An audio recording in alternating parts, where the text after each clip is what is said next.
Hello, in this presentation we will record an advanced payment from a customer within QuickBooks Online. We will have a comprehensive QuickBooks Online course soon, if not available yet. We also have a comprehensive Excel course which complements the QuickBooks courses and a QuickBooks Pro desktop version course you can find at the link below. Here we are on the QuickBooks Online dashboard. We will be continuing with the Get Great Guitars problem. We're going to be recording a payment from a customer, but it will be an advanced payment from a customer, meaning we're going to get paid before we do the product or service. In this case, giving the product, we're selling guitars. Therefore, we're going to get a payment before we give the guitar away, and that means that we haven't earned the revenue at the point in time that we got the money. This is a little bit more unusual of a transaction. Not all types of companies will have this type of transaction because normally the process would be that we get paid at the point in time that we do the good or service, or at a later point in time, not typically before.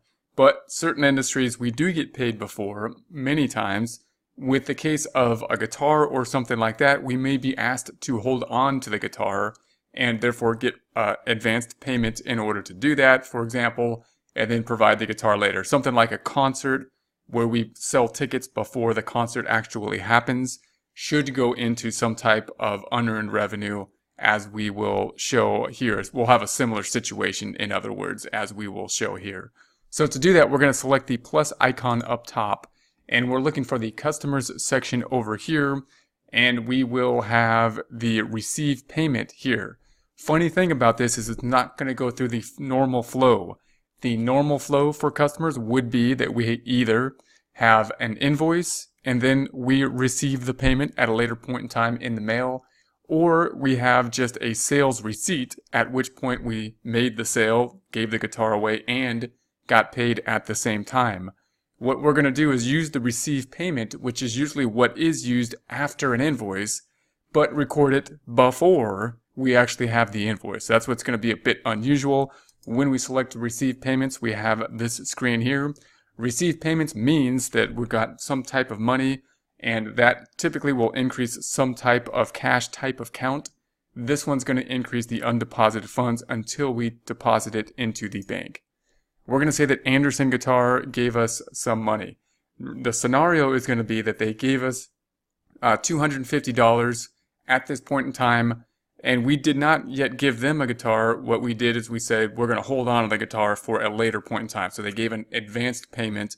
The $250 will be going towards the guitar that we will provide at a later point.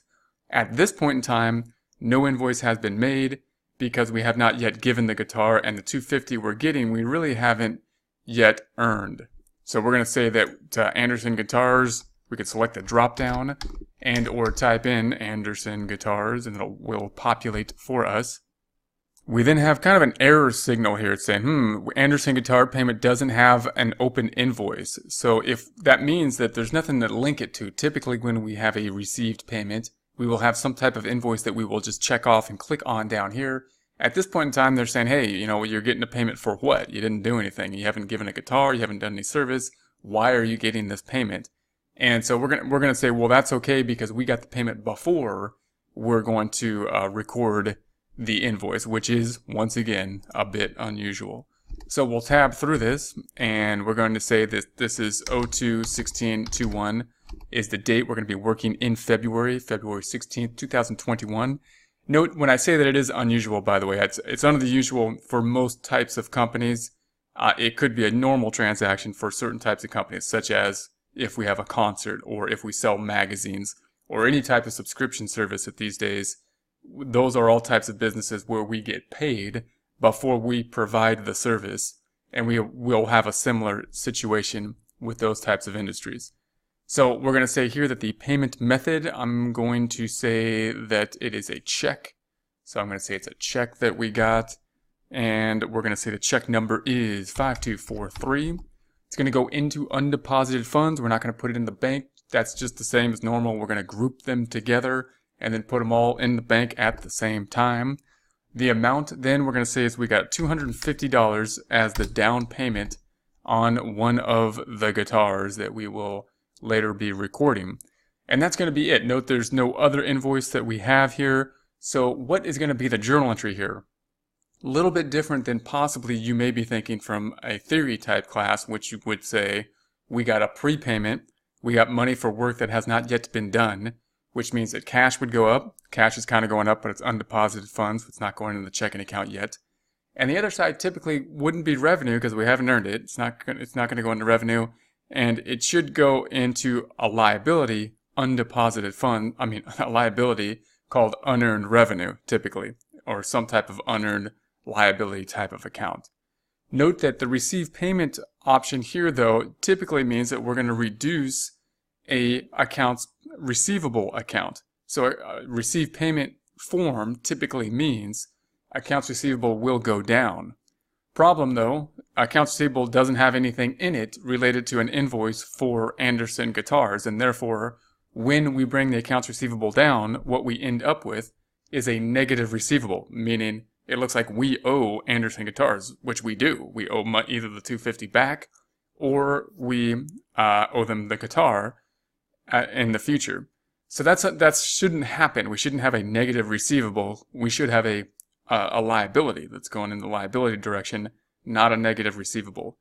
This works really well for QuickBooks, however, because the negative receivable allows us then to create an invoice, and the invoice will match up against that negative receivable, meaning the subledger that we track this negative receivable in by customer, Anderson Guitars, will work great in this process. However, until we match it up, it's not quite right. So if we make the financial statements as of the point in time that this is still outstanding, we'll have to do an adjusting entry, as we'll see, to really kind of correct the fact that we're creating a negative receivable instead of a positive liability.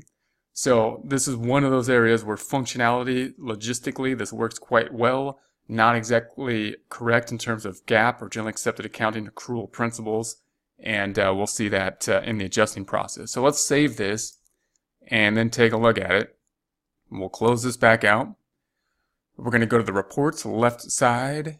We're going to go to the balance sheet. I'm going to say balance sheet and open up the balance sheet and change the dates to the month of February 02/01/21 to 02/28/21, February 1st, 2021 to February 28th, 2021, and run that report. Then if we scroll down in the undeposited funds, we see that 250, that's where we put the funds until we go to the bank. There it is there. There's the 250 that we put the funds until we go to the bank. And here is our receive payment item. Closing that out, scrolling back up, going back to our report, back to the balance sheet. The other side then is not in a liability account called unearned revenue, as it should be. It shouldn't be in revenue because we haven't earned it, but it should be in some type of liability typically. We put it, however, into the receivable account, which is 965. If we look at the detail there, then we see the 250, that's a negative. It's bringing the receivable down.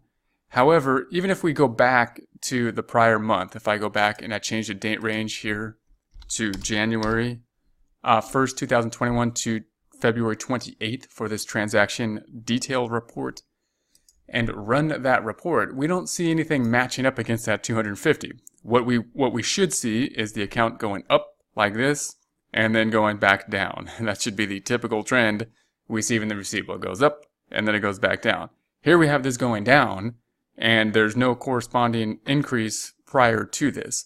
And that's what's unusual. So note the receivable is still positive. It's not like it gave us a negative receivable in total, but the receivable should be 250 higher and we should have a liability of 250 rather than having the receivable decreased by this 250 here.